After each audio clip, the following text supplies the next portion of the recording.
আদম আলাইহিস সালাম থেকে শুরু করে এই পর্যন্ত যত মাইয়াতেরা পৃথিবী থেকে বিদায় নিয়ে আল্লাহ আপনার কবর বেঁচে সাইতে আল্লাহ প্রত্যেকের আদর করে আল্লাহ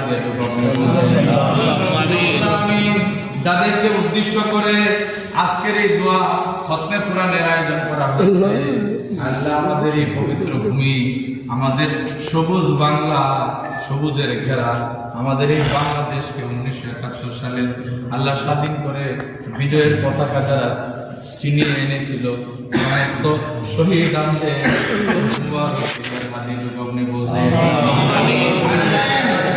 সকলকে আপনি নেক হায়াতে দান করেন আল্লাহ। আমি বড় অপরাধী, তোমার মাহবুব বান্দাদেরকে নিয়ে আল্লাহ করেছি আল্লাহ। ছোট মানুষ, ইলমে কালামে কোনো কিছু নাই আল্লাহ, ডেজিগনেশনের কারণে, পদবীর কারণে আলেমুলামারা আল্লাহ সম্মান করে, সম্মানের চোখে দেখে আল্লাহ। এলেমের দিক দিয়ে আমি বড় ধন্য, আমার কিছু নাই আল্লাহ, ধন্যতায় বলতেছি আল্লাহ। তোমার এই মাহবুব বান্দা আলেমুলামারা অনেক কষ্ট করে আল্লাহ দিন প্রচারের জন্য কষ্ট করে কোরআনের বাণী প্রচার করে আল্লাহ, তাদের এই খেদমতগুলোকে তুমি কবুল করো। আমাদেরকে তুমি কোরআনের জন্য কবুল করে আল্লাহ।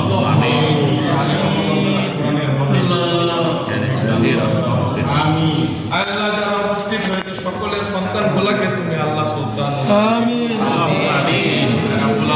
সকলের স্ত্রীগণকে তুমি হায়াতে তৈবা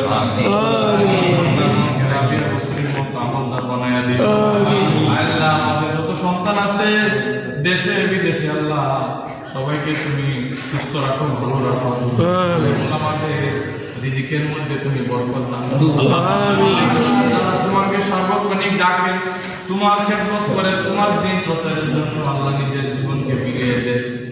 কোন আলেমকে তুমি আল্লাহ কখনো অর্থ কষ্টে রাখিও না, সমাজের মধ্যে কখনো তুমি অসম্মান করো না। তুমি তাদের সম্মান ইজ্জতকে দুনিয়ার বুঝে বুলন্দ করিয়া না। মশালটাকে তুমি আল্লাহ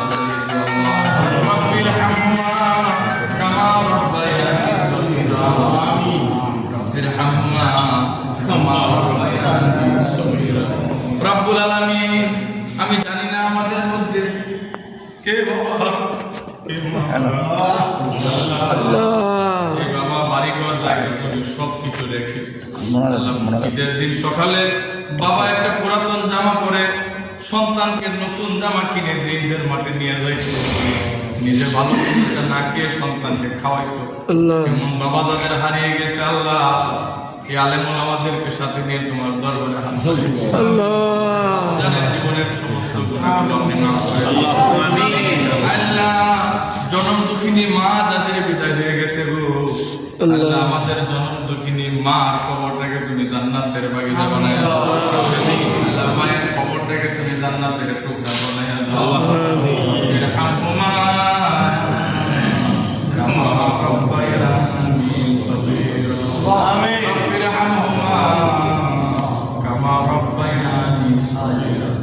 রব্বুল আলামিন, আমার বিশ্বাস এতগুলো আলেম ওলামা তোমার পবিত্র ঘর মসজিদের মধ্যে উপস্থিত হয়েছে আল্লাহ। কোন একজনের সাথে তোমার গোপন কানেকশন আছে হয়তো আমি অপরাধী হতে পারি আল্লাহ, গুনাহগার হতে পারি। তোমার এই মাহবুব বান্দার উসিলায় আল্লাহ তোমার দরবারে সরাসরি ফরিয়াদ করি আল্লাহ, করে আমাদের দোয়াটুকু কবুল করো আমিন। তুমি আমাদের দোয়াটুকু কবুল করে নাও আমিন। জানি না জীবনের শেষ ঘুর অমানিসা কখন আমাদের চলে আসে, তোমার কাছে পড়িয়া রাহমাতুল্লিল আলামিনের নুরানি চেহারা মুবারকখানা দেখায়া দেখায়া আমাদের সকলের জবানে জারি করিয়া দিও লা ইলাহা ইল্লাল্লাহ